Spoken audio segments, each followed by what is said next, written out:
sing tot lof van die Here. Die tel van Psalm 396, strofes 1, 3 en 4. Hier is die eerste strofe. Aanskou die heiland, sien die kruis, die hemelvors verag, verguis. Vir my het hy om daar wat hang. Hy leef, hy sterf, en my belang. Die eerste, derde en vierde strofe, Psalm 396.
As ons eerlik wil wees, sal ons opnuut erken dat ons almal sondaars is. Toe het God al hierdie mooi aangekondig. Ek is die Here jou God, wat jou uit Egipte, uit die plek van slawerny bevry het. Jy mag naas my geen ander gode hê nie. Jy mag nie vir jou 'n beeld of enige afbeelding maak van wat in die hemel daarbo of op die aarde hieronder of in die water onder die aarde is nie. Jy mag my nie vereer of dien nie, want ek, die Here jou God, hy is onverdeelde trou aan my. Ek reken die kinders die sondes van hulle vaders toe, selfs tot in die derde en vierde geslag, van die wat my haat. Maar ek beveel my liefde tot aan die 1000ste geslag, van die wat my lief het en my gebooie gehoorsaam. Jy mag die naam van die Here jou God nie misbruik nie, want die Here sal die een wat sy naam misbruik, nie ongestraf laat bly nie. Sorg dat jy die Sabbatdag heilig hou. 6 dae moet jy werk en alles doen wat jy moet. Maar die 7de dag is die Sabbat van die Here jou God. Dan mag jy geen werk doen nie. Nie jy of jou seun of jou dogter of die man of vrou wat vir jou werk, of enige dier van jou of die vreemdeling by jou nie.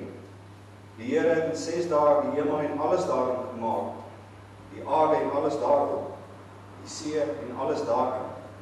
Op die 7de dag het hy gerus, en daarom het die Here dit as 'n gereelde rustdag ingestel en dit geheilig. Eer jou vader en jou moeder, dan sal jy lank bly woon in die land wat die Here jou God vir jou gee. Jy mag nie moord pleeg nie, jy mag nie egbreek pleeg nie, jy mag nie steel nie, jy mag nie 'n vals getuies teen ander gee nie, jy mag nie iemand anders se huis begeer nie, jy mag nie sy vrou begeer nie, ook nie 'n slaaf of 'n slavin, 'n bees of 'n donkie of enigiets anders wat aan hom behoort. In 1 Johannes 1 vers 9 staan daar, maar as ons sondes bely, Hy is getrou en regverdig. Hy vergewe ons sondes en reinig ons van alle ongeregtigheid. Laat ons sondes bely om ons sin Gesang 238, strofes 1 en 3. Ek lees weer die eerste strofe. God enkellig voor u gesig is niks op aarde rein nie. Ons is bevlek met skuld bedek, kan nie voor u verskyn nie. Die eerste en die derde strofe, Gesang 238.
Broers en susters, ons het sopas deur ons sang voor God erken dat ons sondaars is.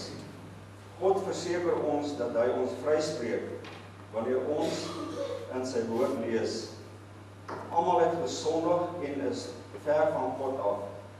Maar ons word, sonder dat ons dit verdien, op grond van sy genade vrygespreek vanweë die verlossing van Jesus Christus. Laat ons nou ons geloof in God so bely. Ek glo in God die Vader, die Almagtige, die Skepper van die hemel en die aarde, en in Jesus Christus, sy eniggebore Seun, ons Here, wat ontvang is van die Heilige Gees, gebore is uit die Maagd Maria, wat gelei het onder Pontius Pilatus, gekruisig is, gesterf het en begrawe is, en ter helle neergedaal het, wat op die derde dag weer opgestaan het uit die dode, wat opgevaar het na die hemel en sit aan die regterhand van God, die Almagtige Vader, van waar hy sal kom om te oordeel, die wat nog lewe en die wat reeds gesterf het. Ek glo in die Heilige Gees, ek glo aan 'n heilige, algemene Christelike kerk, die gemeenskap van die heiliges, die vergifnis van sondes, die opstanding van die vlees en 'n ewige lewe. Amen. Ons het nou ons geloof bely, om ons loof God deur te sing in Gesang 602, strofes 1, 4 en 5. Gesang 602, strofes 1, 4 en 5. Ek lees weer die eerste strofe. Ek sien 'n nuwe hemel kom, 'n aarde nuut en vry, die see en al wat skei verdwyn. God self kom by ons bly.